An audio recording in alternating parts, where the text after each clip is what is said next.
The voice inside of your heart and your head, you know it. Talk you through all these days ahead.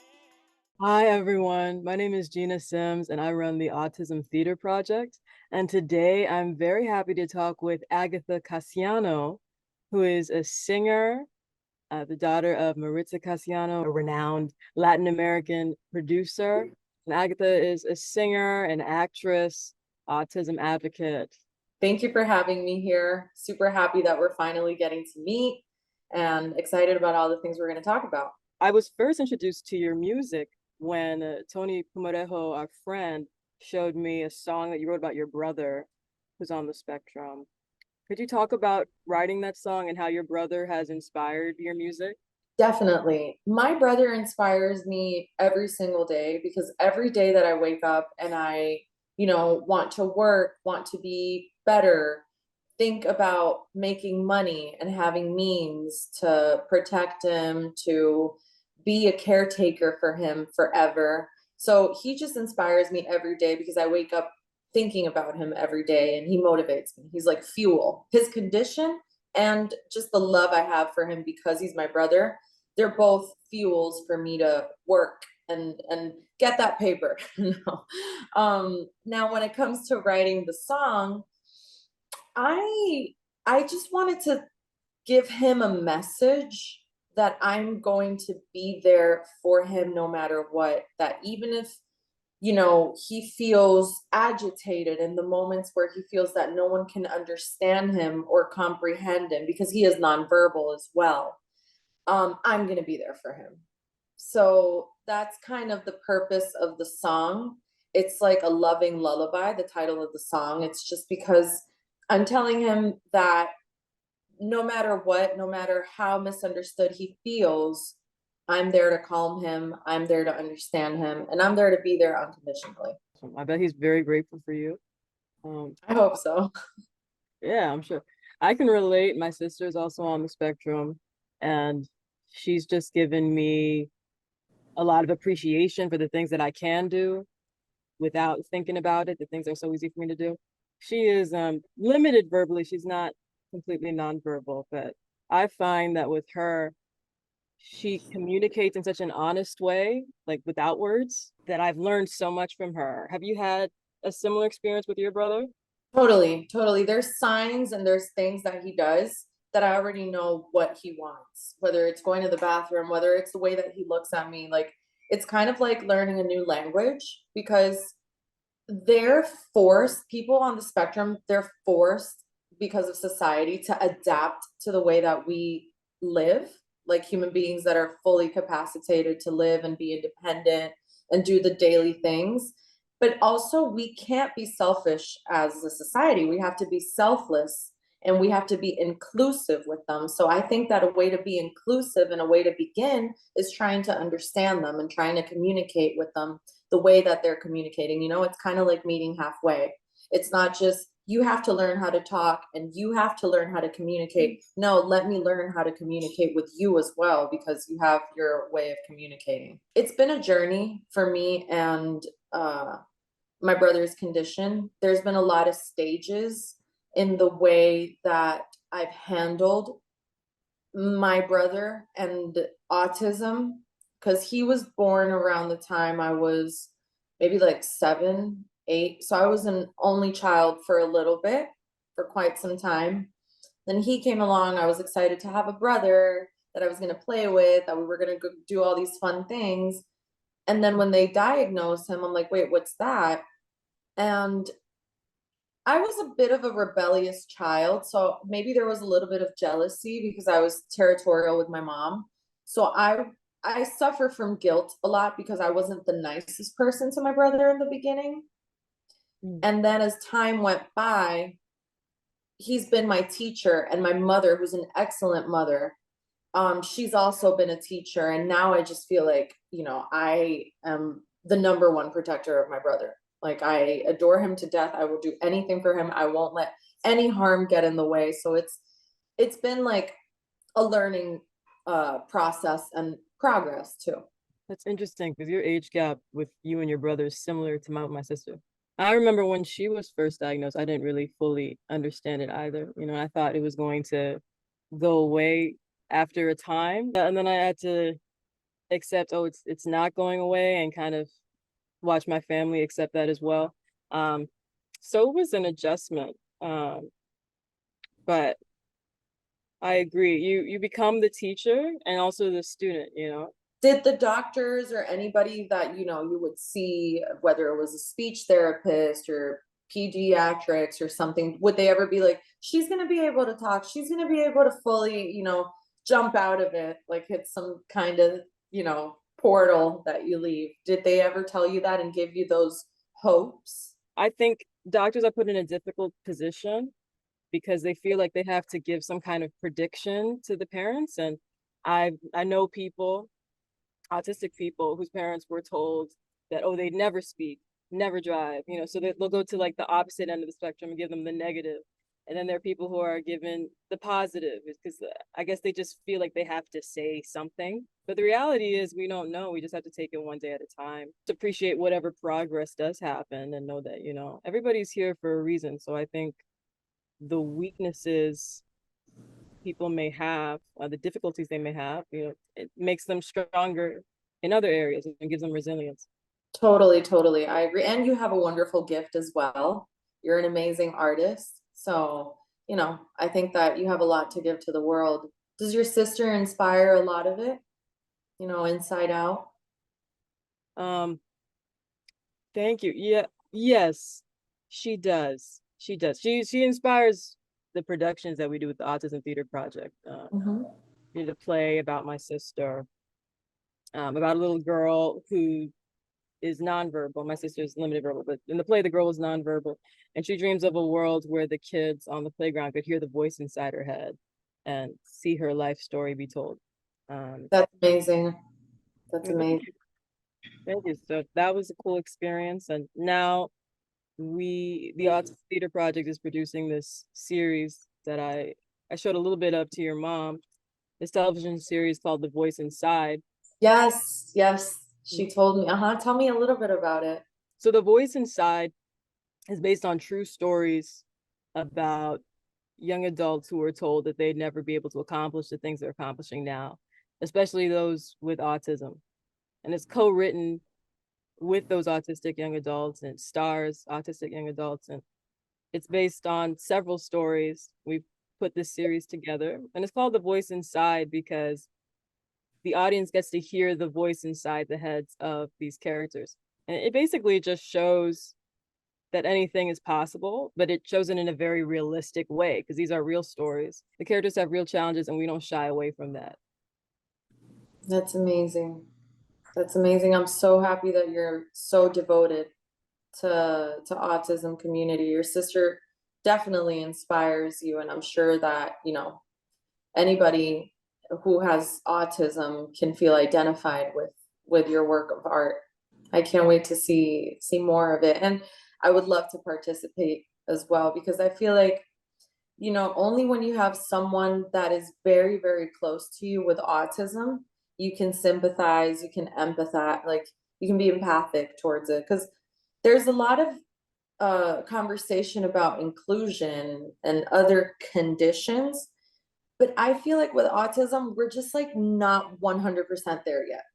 Like it's people are starting to open their eyes and talk and practice the tolerance and you Hmm. know educate themselves, but I feel like we need to do more. I agree. The spectrum is so wide, and everyone with autism is so different. I think it's hard for people who haven't been really close to someone with autism to understand their perspective, to know how to approach them, because they can't say, oh, everyone with autism has this specific communication problem. Like my sister is not very verbal at all. She's limited verbally. She doesn't have a problem with eye contact. She enjoys eye contact. She doesn't have a problem with uh, socializing and warming up to people. Whereas other people may have great speech and have autism, but then they don't use eye contact, or they don't socialize as much. So that's why with The Voice Inside, we really want to show different perspectives of characters with autism, instead of I think usually people see the genius, like the genius who's a little awkward in social situations. We don't necessarily show that, but we do also show that everyone has some kind of genius inside of them. There's some kind of unique skill or insight that they have. I agree that everybody that has autism, they definitely stand out in something, whether it's music, whether it's numbers or computer, um, painting. I think that, autism and art are very correlated. Is there something specific you would like to see as far as how autism is represented in the media? Some people, including the people that diagnose, shouldn't turn to autism right away to diagnose someone that might be a little bit different, but just a little bit. Because yes, we agree that it is a broad spectrum and there's so many kinds of autism and we have to be inclusive. But I've also seen parents and people complain like, my son who has autism in a different way, wherever you are at the spectrum, um, and someone that clearly doesn't have autism is just diagnosed and put into the box of, my son or my daughter or my loved one. So I think that, health education has to be careful in a way of like making sure the diagnosis is proper. I would like to see that in the future because I think it's so unfair to just be like, okay, wait, what's going on? You're autistic. You just have, autism. Oh, you're diagnosed with autism, or telling the parents. So I think in some cases, many cases, it is true. It's growing, it's ongoing, and it's increasing, the numbers of people with autism. But I think like there has to be a fine line of like if it is really autism or if there has to be a little bit more research done and see what is going on and not give up. um that's one thing, just making sure that the diagnosis is proper and that the people that have autism, um get benefits and get better treatment from people that don't have autism. I want no taboo with autism in the future.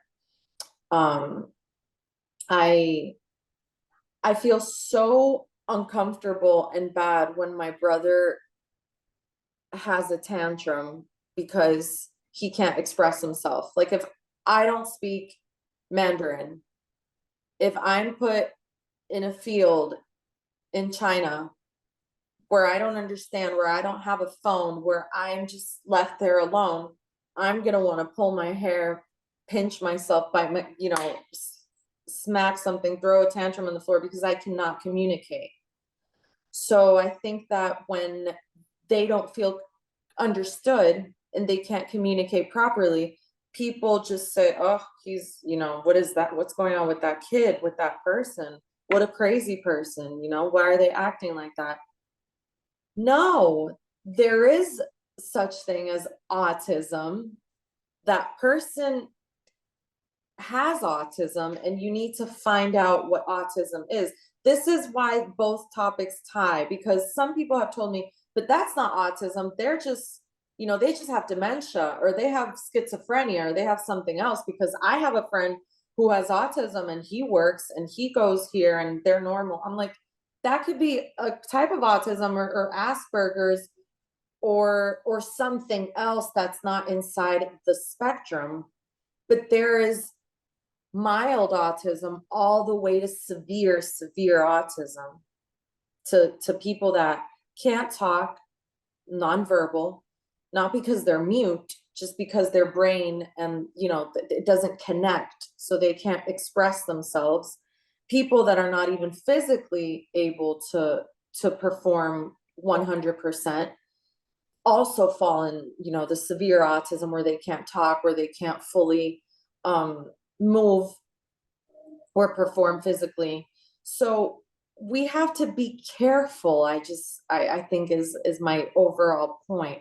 We have to be educated, careful, and there's so much, like I say, going on about inclusion, which I think is lovely, but I think that we really have to be inclusive with people that have autism and understand and help. One time I was in Puerto Rico and my brother was throwing a tantrum inside the car, kicking, almost breaking the windows, not because of anything, just because sometimes if he feels misunderstood or he wanted to go to the bathroom or something, he could get aggressive, or maybe his head was hurting, XY. And these gentlemen, said, "Stop the car, we're going to help you." And they tried to control my brother and they were like, "It's okay, don't worry." This was in Puerto Rico. There's a Mhm. lot of people in Puerto Rico with autism. And I think that I'm lucky enough that my brother grew up in Puerto Rico. There's a lot of complaints about the education, the government, yes.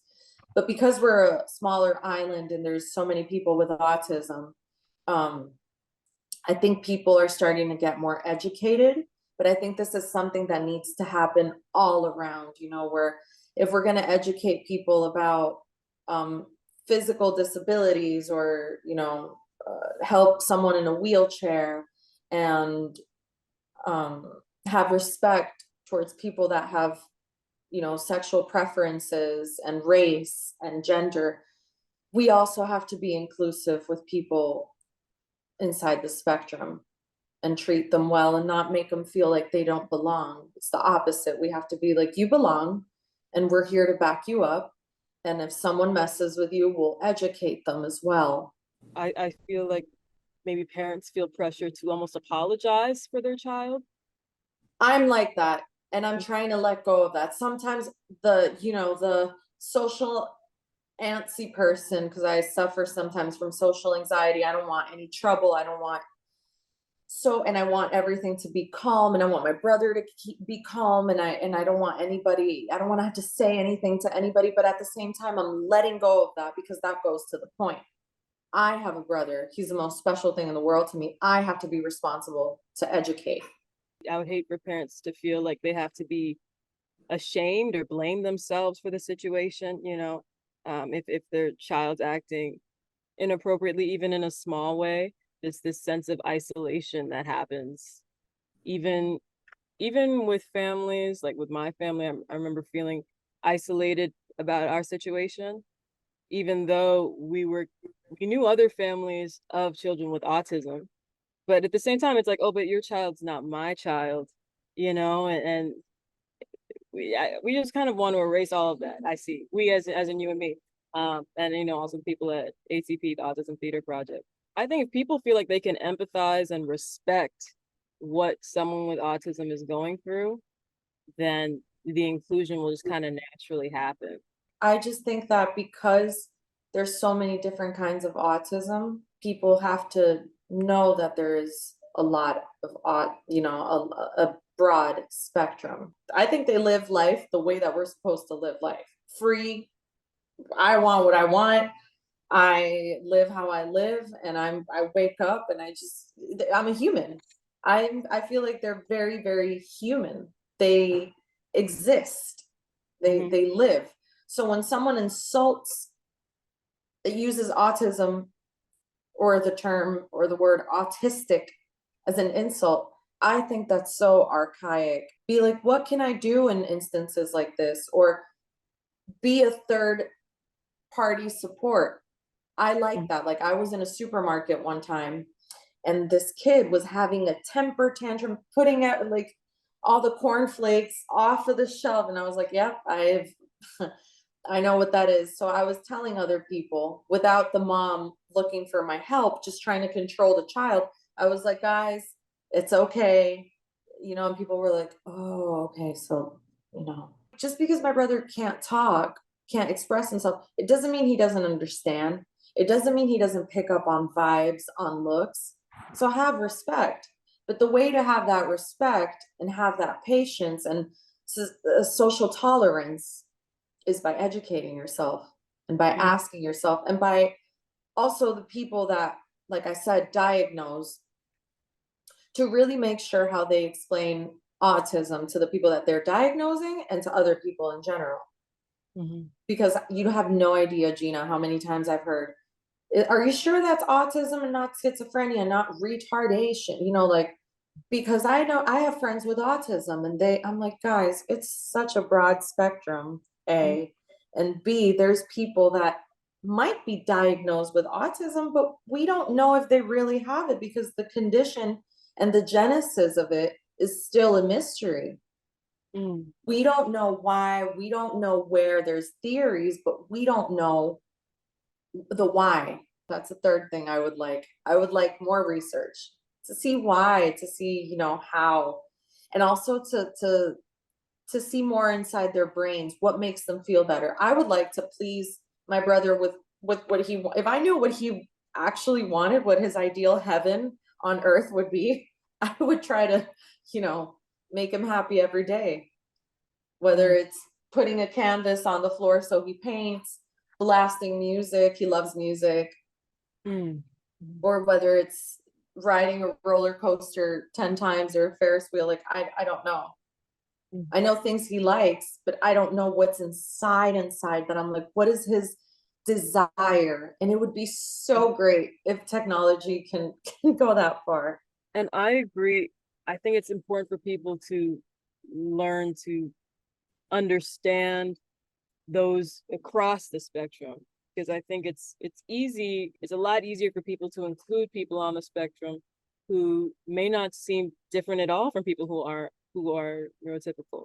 I've talked with those people and they do have their own challenges, and a lot of times they used to stand out more. Like they used to struggle more with meltdowns and being socially awkward.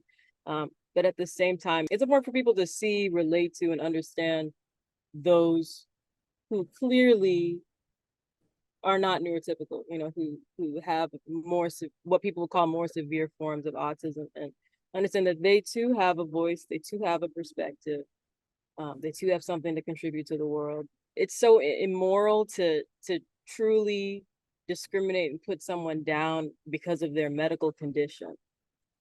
And I think that's what people have to really understand. And I think also people on the spectrum have to understand, okay, if someone is putting you down or like using your condition as an insult or something, that person is just severely immature. But at the end of the day, I think that's why a lot of people on the spectrum, or the people that I know on the spectrum, are very resilient, very positive. My sister is very positive, and the people on the ATP, the Autism Theater Project I work with, are very positive and have taught me a lot about resilience and just having no excuses. And when I talk to them about the what they've overcome and the things they're accomplishing, I'm like, I just have no excuses in life, you know? There's nothing greater than the love a parent can have for their child, and especially if they need more attention and more love. Um, but I have an Instagram and Facebook page called Blue Sibling, and I have it with my friend Noelia, and we provide support for siblings, you know, because there's a lot of siblings that they're like, we don't know what to do. I feel like I don't have attention from mom and dad. I live with guilt of how I treated my sibling, or I have to fight people because of bullying, or I don't know what to do because of my family doesn't love my brother or sister and I have to take care of them. What do I do? So we provide a lot of support. When I talk about these things, they're very personal to me because I know what I've lived. I know what my mom has lived. I know how much she's fought for the rights of people with autism, and not kids with autism, because that's the thing. A lot of people are like, oh, it's autistic children, kids with autism. I'm like, no, they grow. They grow. They become adults. And what is society going to do then? Mm-hmm. We're going to have tons of them. They're not going to be able to be fully independent. So what are we going to do? I think that people like you and I have to keep raising our voices and, you know, doing cool things like you're doing with art and autism. It's a great way to project and make people understand. Are there any other resources, projects, updates on social media links, anything that you want people to know about the work that you're doing or plan to do? So, like I said, when it comes to autism, Mm. I have the Blue Sibling portal that you guys can follow us. All of you can follow us, and you know, reach out. with any question, any comments, any things you want to see or you want to see us talk about. I also write a lot when it comes to autism. I put myself in my brother's shoes, so I try to write or kind of release thoughts in my head, make other songs. I haven't released anything else yet that pertains to him or the condition, but I write about what I'm living or what another person is living. I usually like to put myself in people's shoes and kind of write like a fake story. I have an EP coming up August 31st. It's a pop Spanglish mixtape, and it's nothing to do with autism, but if I get more streams, I'll have more money and I'll provide for my no, I'm kidding. It's an EP that's coming out, and I would love for all of you to hear it. It's in Spotify, it's on YouTube, any DSP, and tons of more music. I'm flying out to Colombia now, making more music. Then I have the Latin Grammys in November in Spain, and I'm lucky enough that I'm close to my brother here. He's upstate New York, so I visit him often. I try to visit him and bring him food and play music and walk around with him and talk to him. And I always remind him, your sister is here. She's here for you. And we're gonna get through this. It was great talking with you. Congrats on everything that you're doing. Likewise. Yeah, I'm excited to hear more about what you do in the future and what you do with those songs you've been writing about your brother. Likewise. Keep doing theater, keep expressing it, keep combining autism and art. That's wonderful. Great. Thank you. Thank you, everyone. Make sure to follow Agatha, follow Blue Siblings, and subscribe to our channel. Mm. Bye. Have a good one. Bye. Listen to your heart. Every day's a brand new